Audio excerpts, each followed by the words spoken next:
Beyond the headlines. This is World Insight. U.S. President Donald Trump concludes China's state visit. No Thucydides trap, but a constructive bilateral relationship of strategic stability. How will it be translated into actions? Our panel tackles the question. Members of the U.S. business delegation accompanying Trump speak about cooperation and actions. Hello and welcome to World Insight with me, Tian Wei. This just came in. Chinese President Xi Jinping will pay a state visit to the United States in autumn this year at the invitation of U.S. President Donald Trump. Chinese Foreign Minister Wang Yi just said on Friday. Meanwhile, U.S. President Donald Trump has wrapped up his state visit to China Friday. In talks with Chinese President Xi Jinping, both agree to build a constructive China-U.S. relationship of strategic stability. President Xi of China said, far from a slogan, it means action in the same direction. The Chinese and American leaders toured the Temple of Heaven on Wednesday. President Xi hosted Trump a welcome banquet at the Great Hall of the People, and then they held informal meetings on Friday.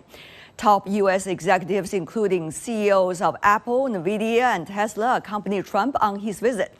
He called them outstanding representatives of the American business community who all respect and value China and are strongly encouraged to expand cooperation with the country.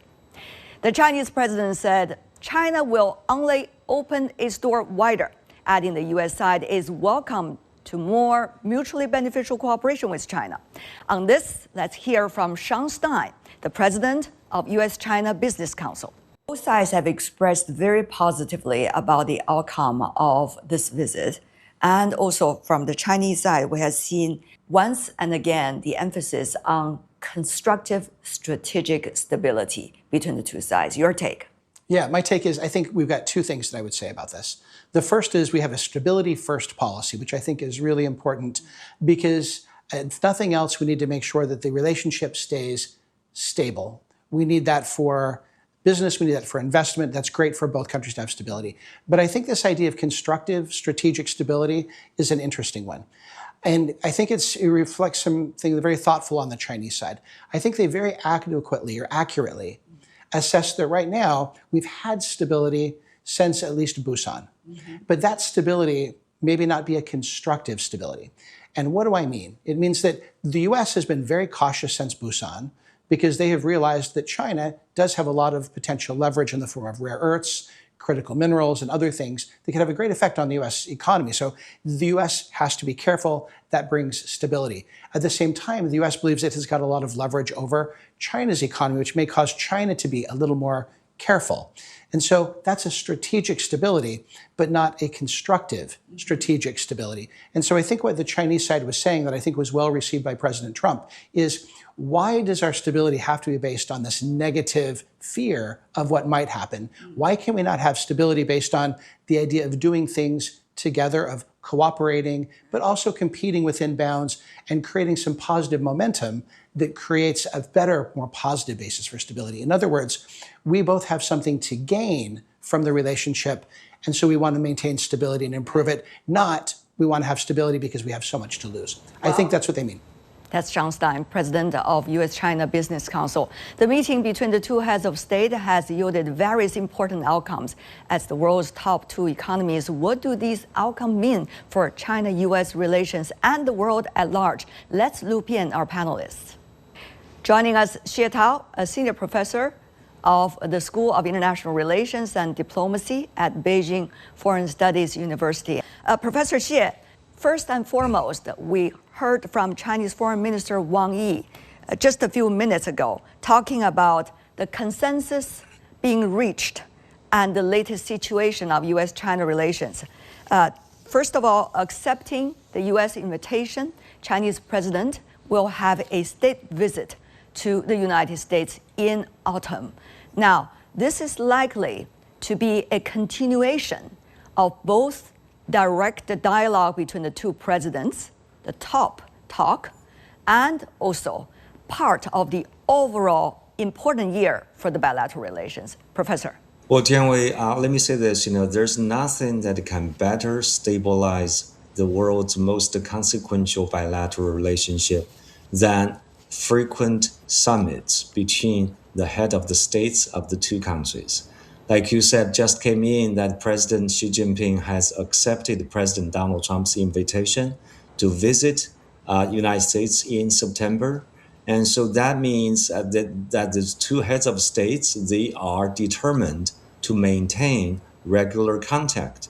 And do not forget that there are two more summits coming. That is the G20, which is to be hosted in Florida. Mm-hmm. And then you are going to have the APEC summit in Shenzhen, China. So all in all, we are probably going to see 3 more meetings between President Donald Trump and President Xi Jinping. So I think the whole world is going to be very excited about the prospects of continued stability and the continued exchanges and friendship between the two most important leaders in the world. Also joining us, Manuel Menendez III, the founder and CEO of MCM Group Holdings. He is one of the early investors into China back in the 1970s and 1980s. My respect, Manny, to you. But what do you see this sequence of interactions, direct face-to-face between Chinese and U.S. president? The visit state by U.S. president just wrapped up. Chinese president going to visit the United States in autumn. Then later, as Professor have just beautifully illustrated, there will be APEC, Economic Leaders Meeting, G20 Summit, and the list goes on. So tell me more about your thoughts. What would that mean? I think the most important thing that has happened is that the meeting between President Xi and President Trump has been successful. Mm-hmm. It's successful in that it sends a clear message to the world that there's stability in this new kind of chapter of U.S.-China relations. I think the previous speaker really summed it up properly, that really to solve issues, you have to have people-to-people contact.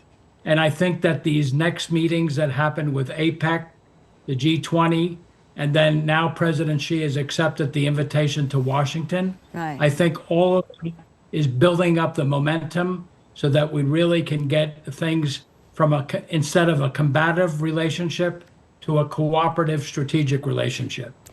Indeed. I mean, this is not just rhetoric. It's really about at the very top of leadership between the two countries, how they want to implement their commitment toward each other through at least bilateral direct talk, and therefore lead their teams to bring everybody online to have the same kinds of idea and implement those ideas being hammered out in the summit. So Manny, tell me more, what about implementation? What we learned from earlier experiences, what needs to be done and watched from now on? I think implementation is critical.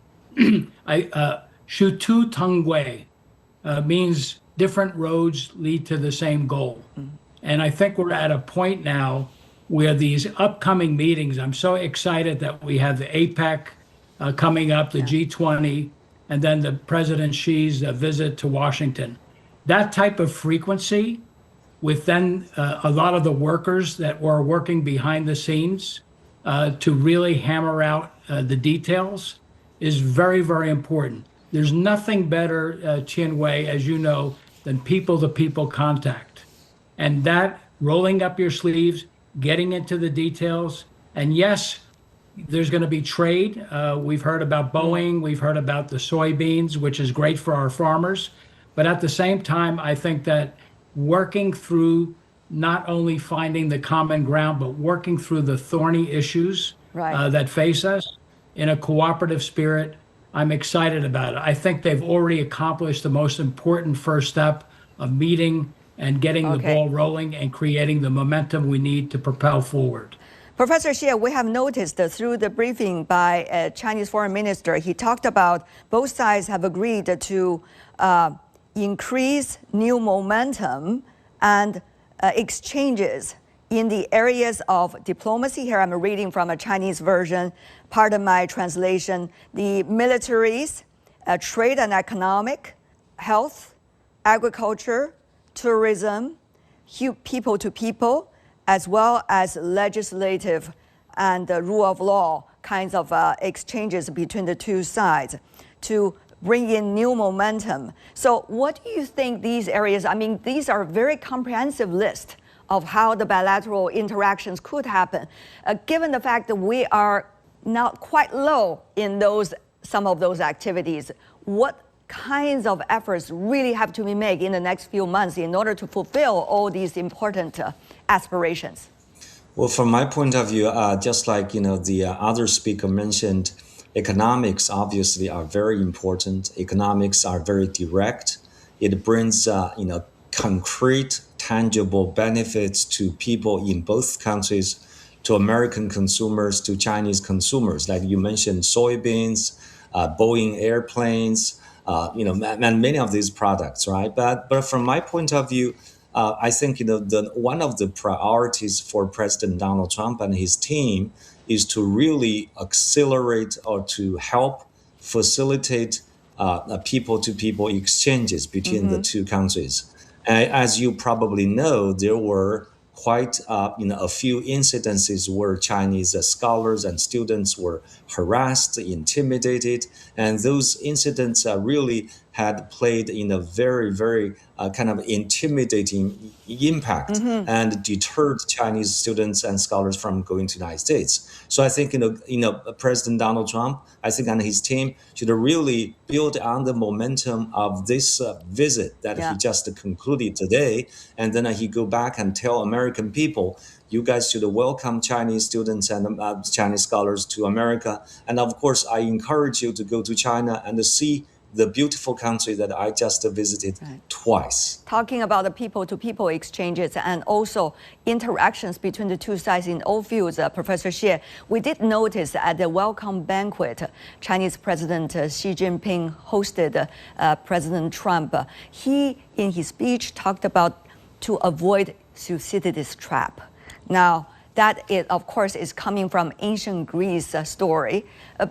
Donald Trump, the U.S. president, has been talking about Confucius statues in front of the U.S. Supreme Court. So it seems that both presidents, they are setting an example to the rest of their teams about what kinds of civilization, interactions, and exchanges mean, to learn from each other and also to get to know the best lessons and experiences from both sides. Right. This is a kind of surprising. Let me use that word. This is coming from the mouth of President Donald Trump. Normally he does not talk about history, about culture, but this time you can see, number one, he did pay very close attention to what his host cares about. And so he did really care about this visit success. And second, his message is very clear. I remember I quote from him from the remarks he said at the state dinner that the Chinese people are very much like American people. They're courageous, they're hardworking. So he's saying between America and China, there's actually much more in common than we usually think between the two countries. And so probably there's a lot of misunderstanding, misperceptions between the two countries. And so I think he's calling on American people as well as the Chinese people. And now to look at each other into the face and say, yes, we are human beings and we have a lot in common and we should work together for a better future. Well said. The Chinese roses blossoming in those pictures. We hope it is a good start. And of course, the rest of the team should follow on those advice given by the two presidents. Thank you so much, Professor Xie Tao, coming from China. Appreciate it. And also our appreciation to the earlier guests coming from the U.S. as well. Coming up in our program, one-on-one conversation I had with one of the business executives accompanying the U.S. president on his trip to China. He's the CEO of a global payment system now serving the China market. Coming up.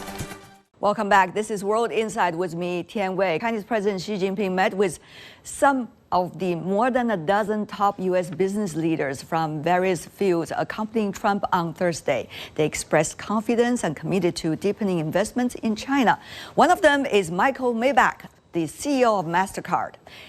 It is one of the world's largest card network and the second overseas payment clearing institution to enter the Chinese market. In our conversation, he talked about Chinese innovation and the new positioning of China U.S. relations. What does that mean for the business community? He talked about it is very important that both sides are having constructive, stable relations for the business. There is a photo I found.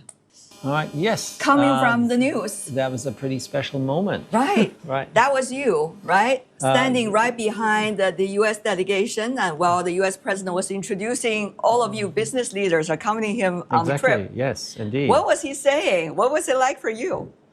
We joined the bilateral conversations. I think the idea was really based on the ground of there are strong business relationships, and that's always a bridge between countries, because commercial entities working with other commercial entities, people with people, that is a solid foundation of relationships between countries. It's a good dialogue where each of the leaders, the business leaders, had an opportunity to talk a little bit about their experience. All of them long-standing friends of China, which came across in each of these contributions, and saying where they see the future going. And it was general commitment. There's so much opportunity ahead. So very good dialogue where President Xi responded to quite a number of these interventions. I think clearly you see the vision of high-level opening up really coming through in the reality of all of these businesses wanting to invest, and he reflected that back. So far, we've seen both sides coming out suggesting they want a relationship that is stable, that is constructive, and for their own benefits and the rest of the world. But as a business leader, how do you read these quite abstract words? How is that likely to be translating into what you are doing? Right. You just zoom out a little bit and say, well, what are we actually seeing? So through the lens of our industry, we see a super dynamic payments market. So the payment ecosystem here offers more choice than many other places around the world. Take it from the Chinese digital apps to now Apple Pay is coming. Every choice in the world is really there for consumers. But I'm always intrigued by the focus on making everyday life better for the people here. So it's not just for the sake of technology, it's really solving problems, in tier 3 cities and rural areas for small businesses, all of that. So what I see is beyond the words is a super dynamic payment ecosystem for a large payment technology player like ours, like us. Yeah. We love that, and we want to be engaged, and that is what we're doing. I think it's also really interesting to see with the up and downs of the global economy, how resilient China's growth has been. So since we support economic growth and commerce, it's good for us if the economy is going the right direction. We have seen that here in China. One stat that I actually shared in one of the meetings with Premier Li was how inbound tourism, which is one of the priorities of the Chinese government, has really soared. 17% increase in tourism, 40% increase in spend of these tourists coming to China. Now, they don't come from a world of digital apps, or maybe local digital apps, but not Chinese digital apps. So one thing that we're doing is connecting them to everyday. One thing that's been fundamentally true the whole time is the willingness to collaborate and partner. So we engage with regulators here, with lawmakers, with our business partners, with our customers, and we truly feel welcome. It's to the point about opening up. You secured, as you said, the domestic transaction here in China 2024 after you came into the office for MasterCard. Right. I know it was not easy at the very beginning, of course, especially after the pandemic. Right. Everything was just starting. Yeah. So how was it like when you secured it? Mm-hmm. And what has been your experience since then? Right. What kind of partnership are you looking forward to establish? Do you see the light coming from the summit likely to shine furthermore on business deals? Right. So, as you rightly said, It's been 2 years. In fact, last week marks the 2-year Congrats. anniversary of us having a domestic card clearing license here. But when I talk to our customers and partners here, they are excited about it. So that's a big part of what happened over these 2 years. Today, it's been before our license was bifurcated largely, that you either have a card that does something over here and have a local solution. So now you have ultimate choice, ultimate convenience, and safety, security, predictable experience everywhere you go. If you're a person that travels a lot, or a business person, for example, that's on business trips, this really matters. So it's a pretty unique proposition. And that resonated from day one, but that was the theory. So we had to build the technology. We've done it. We used local talent, local technology. So, everything is seamless with the existing ecosystem, and the excitement is there. So you're demonstrating it can be done. It totally can be done. And it's not just about us. It can be done with our partners. So what on the basis of the underlying technology is put is a really cool product that helps the traveler with particular access to, let's say, lounges, support, protections, insurance, you name it, all these things that make a good card proposition. And there are over 200 programs that have since been launched. And the Chinese going overseas as well. People are traveling again. So all of this is happening. So it's tremendous progress. And if you think back about let's go back to the summit and the priorities of the Chinese government. Priorities of the Chinese government is strengthening the service sector. It is driving consumption. It is international connectivity. So that point I just illustrated is very firmly on the last one. So I think we're very well aligned with this joint venture coming together between our Chinese partners, ourselves, and our customers here to really drive what the government is trying to do. Makes a lot of sense for us. It's a true win-win. Innovation is really the key word here. Right. But at the same time, open the door ever wider to the rest of the world. So when those two put together, how much do you think can be the momentum for the next stage of either financial reform or cooperation, even in the evolvingly changing world? Right. I think innovation is the key word here. So when we see what's happening on the front of artificial intelligence, how artificial intelligence is impacting the payments world. So it is very clear to see that consumers and businesses will have a lot more agents in their life that do menial tasks on their behalf. That, of course, needs policy support, because when it comes to artificial intelligence, we need cooperation on governance, for example, on safety, for example. When I look back to our first conversations here about a domestic license, so we've built close connections into the regulatory ecosystem here in China, because obviously there wouldn't be a license if we wouldn't engage in a constructive fashion. So what I've always felt is, I talked about it a little earlier, is this willingness to collaborate. And we certainly bring that as a mindset, but we also hear that from the PBOC, for example. There's always discussions on where things are going, where all of this is going, and obviously we're a resource for that. And then we lay out what we have seen as best examples on regulation and so forth, and then the regulator will do what they do.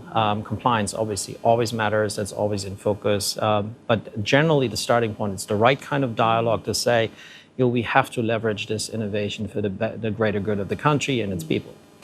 You heard instability and uncertainty. Those are the two words that the two presidents use so that when they meet, they want to tackle those problems, right? But for business leaders, you're impacted by many other factors, including policy. So what does that take for you to lead your company, sail it through the pandemic, and also all the changes, technological, geopolitics, everything, you name it, today? What are your priorities? So I think it comes down to 4 dimensions. The first one is, you have to be pretty clear about what you actually are about. So what are we about as MasterCard? So, we're the operating system of the digital economy. So it's kind of how we think about what we do every day. So you have to be clear about the strategy. That has a whole, that headline statement has a lot of subsets around it where we just say, this is our strategy. Here's what we do. That focuses. But then we are a truly global company, so we are everywhere. We are in China, we're in 200 plus countries and territories around the world. That reality plays out very different in different markets, in a different local context. So we always have to listen locally. So be clear on your strategy, but also listen locally. That's what we're doing. We're investing in local talent. We have a local entity here, local partners. So we come up with what works and is fit for purpose in this country. So very important. So you just pointed to the team that's standing around here. So I do a lot of listening and learning when I come here. And the same with our customers here. So very important. You have to, as a global company, certainly something that you have to do. The next thing is, we talked about it in the last 10 minutes, is constructive dialogue, because the world is changing so fast. Whatever you think was true yesterday might not be true tomorrow. While our strategy probably is still the same, but the tactics might need to change dramatically. Or there's a new innovation trend, we talked on that is coming along. Agentic payments, for example, they could change the equation completely. So constructive dialogue all the time. Engaging. Why do I come to China all the time? There's so much to learn. Talk to regulators, talk to the tech players here, talk to our banking partners, talk to our colleagues, and learn. And the last one is, in order to have a constructive dialogue, the fourth dimension really is you have to be clear that you are a long-term partner. Who's going to share something with you if they feel you're here for the moment and not for the journey? We are here for the journey.